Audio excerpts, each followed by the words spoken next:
Vamos a ver cómo viene el panorama acá en la zona del departamento, Ujú. de cara a la cosecha, a los finales ya de lo que es la cosecha gruesa y cómo se encara la fina.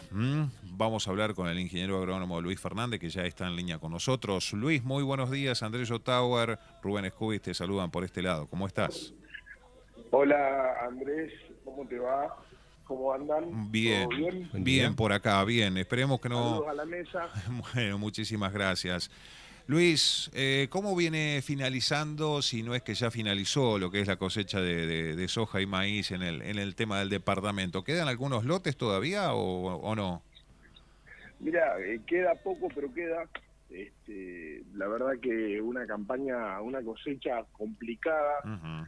en lo que respecta a las condiciones, digamos, se prolongó mucho desde lo que fue el comienzo con la campaña y con la cosecha de maíz. Comenzó pareciendo sencilla en un principio y después, bueno, las condiciones climáticas hicieron que realmente la cosecha se complique todo un poco, ¿no? Empezó Ujú. a llover, Sí, digamos, y se empezó a estiar todo un poco bastante y terminó realmente en una situación de preocupación, ¿no? claro.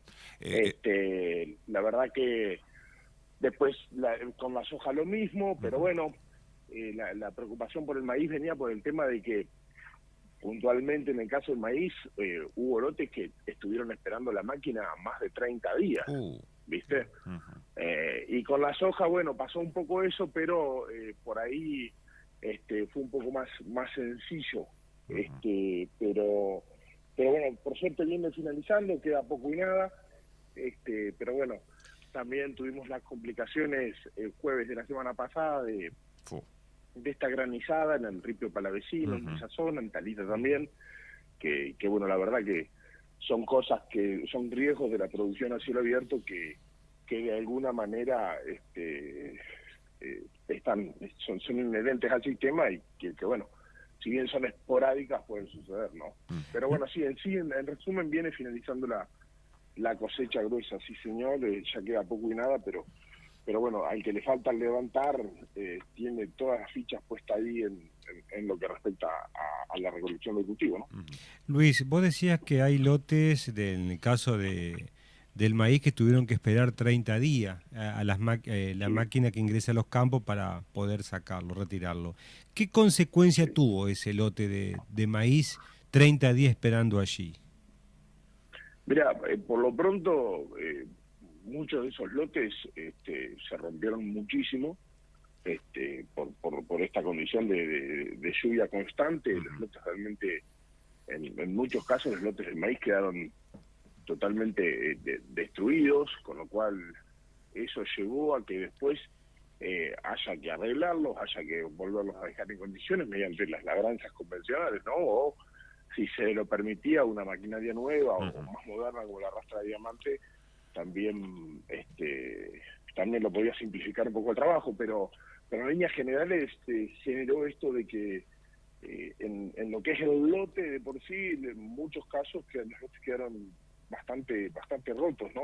Claro. Por la acción de la máquina. Ujú. Y la otra complicación que tiene que ver con eso es que con las lluvias, ¿no? Como suele pasar, la producción, el cultivo pierde, el grano pierde peso, se Ujú. lava, Ujú. y el productor pierde plata por ahí también, digamos, el Claro. productor lo sabe. Ujú. Ujú. Entonces, de repente, digamos, además de que seguramente no tengo el número fino, ¿no? Pero Ujú. más del 80% del maíz pasó por planta. Claro. Entonces, el productor estaba levantando un maíz con un consumo de gasoil más alto porque las máquinas iban en un suelo pesado. Ujú. Además, el maíz que sacaban, en la mayoría de los casos, estaba con condiciones fuera de cámara por parte de lo que es humedad. Claro. Entonces, digamos, más un flete que, también tengámoslo presente, Ujú. estaba llevando agua al lugar, ¿no? Entonces es como que tenía varios costos adicionales, que está buenísimo, la verdad que la campaña por parte de los números de rendimientos en líneas generales fue buena, en lo que es tanto fina como gruesa, Ujú. descartando, sacando, no mayoritariamente el tema del maíz tardío y de segunda, pero que todavía no se ha terminado de levantar y no se ha empezado a levantar, Ujú. pero en líneas generales la campaña para los cultivos de primera tempranos y para el caso de la soja segunda fue relativamente buena. Ujú. Esto de que se haya levantado con condiciones de humedad también dio trabajo, permitió trabajar a las plantas de acopio, que tengamos presente que el año pasado no trabajaron, Claro. porque las condiciones fueron nefastas, ¿no? Ujú. Luis, volviendo al tema del maíz y a la parte sanitaria, ¿tuvo mucho incidencia la chicharrita acá en la zona? Sí, yo te diría que sí. Arrancamos con una situación donde no creíamos que tenía tanta incidencia. Ajá. Nos pasó en muchas situaciones, tanto a mí como a colegas, de realmente ir a ver al campo y decir, che, mira, la verdad que no, las enfermedades por ahí se manejan con parámetros de incidencia y severidad. Incidencia es cuánto ves de la enfermedad y severidad es cuán afectado lo ves al individuo. Claro. Y bueno, por ahí decía, sí, hay bastante, pero no se ve tan afectado, y la verdad que cuando empezamos en las etapas más finales de estos cultivos de tardíos o de segunda, la situación era bastante más compleja. La verdad que es un complejo porque, digamos, esto se transmite por un vector, Claro. que es el problema el key de la cuestión. Ujú. Entonces tenemos, como estábamos en la facultad, el triángulo de la enfermedad, como se dice, Ujú. en donde vos tenés el patógeno, el vector y el individuo susceptible. Claro. Para el caso del individuo susceptible, que es esta famosa chicharrita, Ujú. las condiciones que necesita básicamente es que no hele. Claro. Y el invierno pasado fue el invierno más cálido de los últimos 60 años. Ujú.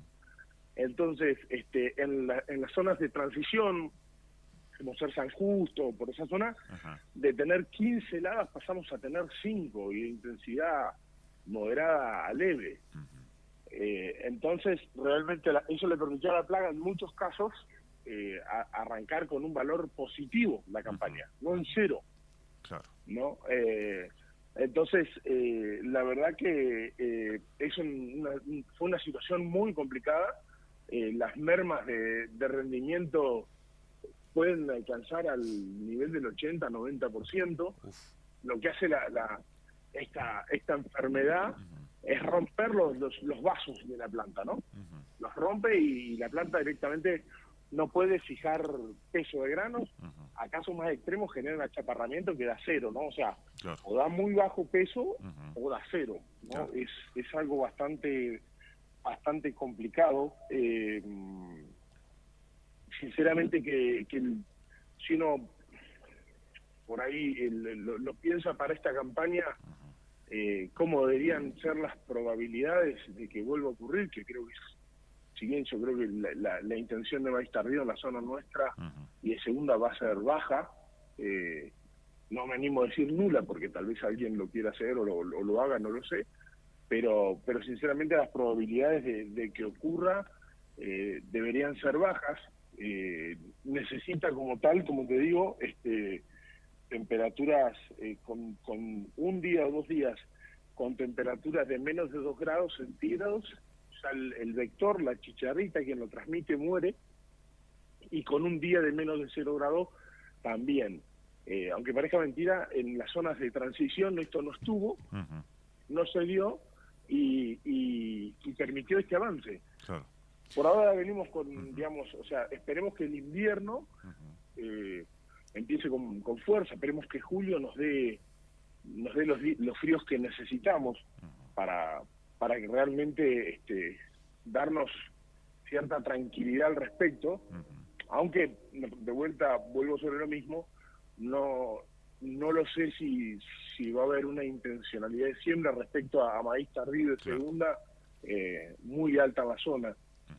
También las condiciones del año pasado favorecieron desde muchos puntos. Un año húmedo, un año con un invierno, vuelvo sobre lo mismo, cálido, y el año húmedo trajo lo que ella necesita, porque esta chicharrita, a diferencia de otras chicharritas como la que genera el mal de Río Cuarto, esta chicharrita se alimenta exclusivamente del maíz. Claro. Y la campaña húmeda del año pasado hizo que la siembra no se concentre. Entonces estuvimos, digamos, sembrando maíz desde fines de agosto hasta enero. Entonces, su ventana de nutrición del maíz, que es de B2 a B6, en el estado ciclogénico del cultivo, estuvo siempre, sumado que es una plaga de altísima movilidad, más un invierno que le permitió salir con valores arriba de cero. Digamos, la verdad que fueron muchas condiciones predisponentes. Claro. Desde la ventana de siembra tan amplia para las diferentes variedades hasta las cuestiones climatológicas que acompañaron durante todo el periodo, digamos. ¿Y se pudo hacer sí. se pudo hacer algún tipo de trabajo de sanitario con la chicharrita o hubo que esperar nada más? Mira, en líneas generales, para el tema del control de la chicharrita, si uno lo tendría que partir en tres aspectos, te diría que tiene que ver con una condición manejo ambiental, que representa el 50% de la eficiencia del control o más, que es en donde te digo esto de temperaturas, esto que te digo de días, digamos, el día, más bien si este año lo están dando neutro, tal vez niña, y las condiciones de baja humedad también predisponen a que el individuo no prolifere. Y el tema, el segundo de esta parte que te hablo de manejo ambiental, eso sería la parte ambiental, o sea, temperaturas bajas, heladas, la ocurrencia de heladas seguidas, intensas. Bueno, un año seco, como te digo, va a favorecer a que no prolifere. Y en cuanto a manejo, es clave la aplicación temprana de la realización temprana de barbechos para controlar estos maíces voluntarios o maíces guachos, exactamente, porque es de donde ella se alimenta. Ella no se alimenta de otra planta, digamos. Entonces, en el control de los maíces guachos lo que va a hacer es cortarle su ciclo biológico por parte de la nutrición, ¿no? Eso sería una de las patas del manejo.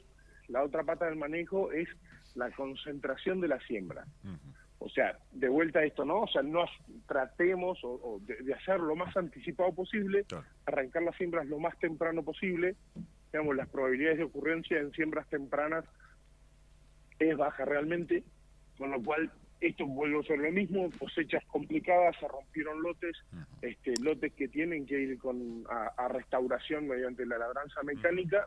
Esto lleva a que el lote movido no se hela, no se le forma la helada, con lo cual nos permite sembrar maíces más temprano, lo cual puede ser una ventaja importante. Brasil tiene hace años chicharrita y lo maneja con siembras concentradas. En Brasil se siembra hasta tal fecha y después no se siembra más. Y cada vez hacen más maíz. La otra pata, esta era manejo ambiental, como te digo, 50. La otra pata viene por el lado de la genética, que representa alrededor de un 30%, que tiene que ver con materiales, con genética tropical. En líneas generales, la genética tropical lo que le da es una tolerancia mayor al virus. Entonces, por parte de las compañías, están trabajando a contrarreloj y están en eso, desarrollando, y ya hay desarrollado en la mayoría de las compañías, maíces que son cruzados de templados por tropical. Como siempre, la felicidad no es completa. El maíz tropical tiene esta ventaja, pero tiene como contrapartida que es un cultivo que no tiene un rendimiento muy alto como estamos acostumbrados, que podemos obtener con maíces templados. Son maíces de tal vez 6.000 kilos, entonces con estructuras muy altas, entonces favorece al vuelco, favorece al quebrado, tiene otras connotaciones. Entonces es como que cuanto más sangre tropical le ponemos, menos probabilidad de tener problemas con la chicharrita, pero empezamos a tener otras problemáticas, ¿me explico? Y la última pata tiene que ver con esto que me decís, el manejo químico, que responde con un 15% a la eficiencia del control. O sea, tengamos presente que cuando nos atacó esta campaña que está terminando, lo único que teníamos para hacer era el control químico, que es un 15%. Que eso tiene que ver con tratamiento de semillas y con aplicaciones. En líneas generales, las aplicaciones uno ya lo sabe desde el famoso cogollo, con la Spodoptera, en el maíz son bastante complejas y las eficiencias de control de las aplicaciones son bajas.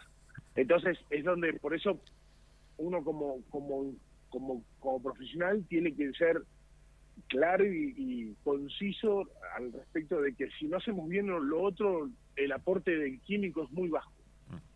Claro. O sea, si no eliminamos maíz guacho, si no hacemos siembras concentradas, si no buscamos genéticas que nos afecten lo menos posible, el aporte que puede hacer lo químico es de un 15%, 20% como mucho. Digo, estamos hablando de una plaga que bajó 11 millones de toneladas, Claro. 2 millones de hectáreas afectadas, digamos, es una problemática importante a nivel nacional, ¿no? Luis, ¿y cómo vos venís hablando del tema de la chicharrita, las dificultades que han tenido los productores, sobre todo en nuestra zona, el departamento que ha sido muy fuerte? ¿Y qué pasó con el tema de los insumos? Es decir, para combatir, ¿se le encareció, digamos, la producción, algo que no lo tenían previsto? Sí, por supuesto. Aparte, vuelvo sobre lo mismo, ¿no? La eficiencia de control es baja. Claro. O sea, estamos hablando de aplicaciones que andan alrededor de los $10, $12 en cuanto a insumos, más el costo de llevarla a cabo, y se le suma el hecho de que la eficiencia de control no es alta. Digamos, en países como Paraguay, que tienen... La chicharrita es una enfermedad que está desde los 90 en Argentina. Lo que pasa es que, digamos, las zonas de transición realmente funcionaban como tal porque helaba. Claro. Y al helar se frenaba, entonces, digamos, es una plaga que está acá hace rato, pero no bajaba. O sea, no descendía a estas latitudes por las condiciones climáticas, que era esta eficiencia del control, que habían tempranos de temperatura de menos de 2 grados, etcétera, lograban que la plaga no frene. Por ahí, seguramente lo has visto con qué pasa con las tucuras cuando vienen los frentes de langosta del norte y frenan. Y hay videos hoy con la tecnología, uno puede ver lo que está pasando en corriente y de repente frenan por el frío, no llegan hasta acá. Claro. Y esto pasó lo mismo. O sea, se sabía, está desde los 90. Países como Paraguay tienen arriba de 8 aplicaciones. O sea, 8 o 9 aplicaciones con los rendimientos que uno puede alcanzar en un maíz tardío de segunda, que son 6, 7, 8 mil kilos como mucho, pero encima hay que pasarlos por cámara. O sea, no tiene la rentabilidad que tiene un maíz temprano. Entonces, si a eso le sumas, a ese maíz le sumas esto que te digo, de tal vez 5 o 6 aplicaciones, de más o menos $10, para hacer un número redondo, $12, estás hablando de $60, $70. Digamos. Claro. El margen es fino, lo afina más todavía, y lo complejiza muchísimo, ¿no? Seguro. Sobre todo cuando el productor hoy tiene opción, ¿no? O sea, hoy el productor dice, bueno, como te decía hoy, ¿qué probabilidades hay o qué de que ocurra? Esperemos que sea bajo, pero si el productor tiene opción de no hacerlo, la verdad que yo entiendo que no lo va a hacer, o va a hacer lo mínimo que necesite por algún motivo. Claro. Luis, te cambio de cultivo. ¿Cómo viene para los cultivos de invierno? ¿Cuáles son las perspectivas? ¿Cómo viene el avance? Mira, cuando arrancó estábamos a principios de año, marzo, los márgenes eran todos bastante caóticos. Sí. El trigo era uno de los peores números. La baja en el fertilizante empezó a hacer mejorar la relación insumo-producto de un cultivo que requiere un aporte de fertilizante sustancial por parte de fósforo y nitrógeno, sumado a condiciones mundiales como heladas en Rusia, como la complicación de las inundaciones en Brasil, hicieron que el precio del trigo suba, ascienda a valores muy interesantes. El margen cambió y la intencionalidad de siembra por parte del productor se disparó, digamos. El trigo es un cultivo que hasta ahora, deberíamos tocar madera, no ha fallado. Claro. El trigo es un cultivo que hasta ahora viene con valores muy, muy positivos. Esta campaña que pasó fue excelente, la anterior también, más allá que la anterior fue caótica, Sí. en el resto, en las etapas estivales fue caótica, pero el cultivo de trigo fue realmente rendimientos excelentes, te diría valores arriba de 4.000 kilos en la mayoría de las situaciones, y la anterior también. Entonces tenés dos cuestiones, digamos. Hoy es la combinación trigo-soja, hoy es posiblemente el mejor margen, el mejor resultado económico. Tenés como otra ventaja el hecho de que el productor se hace de caja más temprano. En diciembre el productor está contando con un ingreso de plata que le permite aliviar todas las cuestiones financieras. Y además, digamos, para el caso del cultivo de soja, que es el cultivo de soja segunda, que es el que tiene que enfrentar las condiciones ambientales más adversas, porque la que enfrenta todo lo que es estival, Claro. ya tiene por lo pronto la mitad del alquiler pago por el trigo, ¿no? Entonces, desde lo que es riesgo, uno reparte el año en dos patas, ¿no? Un riesgo, una parte del año lo asumo con el trigo y la otra parte con la soja. Que me vaya mal en los dos sería mucha mala suerte, pero por lo menos hacer dos cultivos en el año en vez de hacer uno, saca la mitad del riesgo, ¿no? Entonces esto hace que el productor esté muy enfocado en trigo. Las condiciones de vuelta de los lotes por rotación, por rotura de campo y demás, han hecho de que se complique, pero el productor está muy metido en hacer la mayor cantidad de trigo posible, ¿no? Hay mucho campo roto, ¿no? Porque todo el mundo destaca eso, dice, entramos a sacar la soja porque no había opción y rompimos todo y sacamos con porcentajes de humedad que, bueno, mamita querida la secadora, ¿no? Pero todos o una mayoría coinciden en eso, mucha rotura de campo y bueno, va a haber que empezar a mandarle los fierros adentro.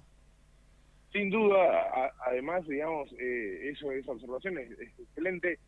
Los campos realmente quedaron muy muy complicados en algunos casos, y en los casos que quedaron menos rotos o se pudieron romper poco porque trillaron un maíz más temprano antes de que se desencadene todo este evento de lluvias que arrancó allá a principios de marzo. Gente que trilló maíces más temprano y dejó sano, van a trigo. Claro. O sea, todo el campo que puede ir a trigo, va a trigo, digamos, y el productor está metiendo fichas ahí, y lo que no lo arregla. El tema es que el gasoil, la relación del mismo producto con el gasoil hoy no es la mejor, y el costo de las labranzas mecánicas realmente tiene un peso importante. En la mayoría de los casos los productores tienen algún disco, en menor medida rastras de diamante o cultivadores, que le permiten que en su financiero lo único que tengan que contar en cuanto a plata es para el gasoil de la labranza, pero hoy si tenés que contratar el servicio, el valor de un disco no es despreciable para nada. Claro. Ahí ya la relación de los números cambia. Importante. Exacto. Sí, de manera sustancial. Seguro. Digamos, te diría que puede llegar hasta a sacarte del plan de trigo esa condición de lote, ¿no? O sea, un lote que le tengas que pasar 2 cruces de disco y un rastrón, estás hablando de valores de arriba de tal vez $150 por hectárea. Es un número importante. La última de mi parte, Luis, ¿hay algún otro? Me quedan 50 preguntas, pero el tema es que se nos fue el tiempo. La última es, ¿hay algún otro cultivo aparte del trigo que pueda llegar a tener una importante injerencia para esta campaña de cultivos de invierno? Mira, a ver, hay opción, siempre hay opción. La verdad que nosotros tenemos casos de productores que asesoramos que hacen arreglos con multiplicadoras de raigras, que también es una opción. Están los cultivos estos alternativos como la carinata, la camelina. Nosotros hemos hecho arveja alguna que otra vez. Siempre hay opción, son válidas, nos abren el abanico a un manejo distinto por parte de malezas, que el trigo ya está agotado, salvo algunas variedades de trigo. Creo que hay una sola, el Titanium, que tiene una tolerancia a cierto tipo de herbicida, pero en líneas generales el trigo te acota bastante el manejo, y convengamos que eso favorece a la aparición de resistencia por parte de las malezas, con lo cual siempre rotar de cultivo es bueno, digamos, y habiendo opción, yo creo que no es despreciable para nada. Tienen como contrapartida que son specialities, entonces esto de que el precio no está en una pizarra Claro. todos los días, pero bueno, digamos, se hace, lo hemos hecho, los resultados son positivos, sirven muchísimo en la rotación, y la verdad que hay que tenerlos en cuenta, sí, pero hoy el margen del trigo, vuelvo sobre lo mismo, es excelente. Luis, te agradecemos enormemente estos minutos que nos has brindado de este día sábado. Te mandamos un abrazo muy, pero muy grande y nuevamente muchísimas gracias. Bueno, muchísimas gracias a usted por permitirme charlar, dar mi opinión. Saludos a la mesa y saludos a toda la audiencia. Por favor, un abrazo grande, buen fin de semana. El ingeniero Luis Fernández, ingeniero agrónomo, planteándonos algunas cuestiones interesantes.